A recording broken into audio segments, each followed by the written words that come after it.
মানুষ ততদিনই সুন্দর যতদিন সে মানুষটা দূরে থাকে।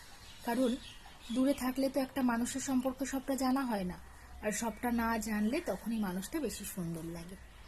তারপর আস্তে আস্তে যদি সেই মানুষটা খুব কাছে আসে, তখন তো তার সব রহস্য ধীরে ধীরে আমাদের জানা হয়ে যায়।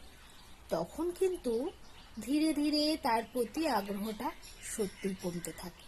আর এই আগ্রহ হারানোটা যে কি কষ্টকর, একমাত্র তারাই জানে যারা এই কষ্টের মধ্যে দিয়ে গেছে। তাই বলবো, সবসময় না নিজেকে সবটা উজাড় করে কারো কাছে শেয়ার করতে যেও না। তোমার সব রহস্য কারো কাছে ভেদ করে দিও না, বা তুমিও তোমার খুব কাছের মানুষটার সম্পর্কে সবটা জানার চেষ্টা করো না।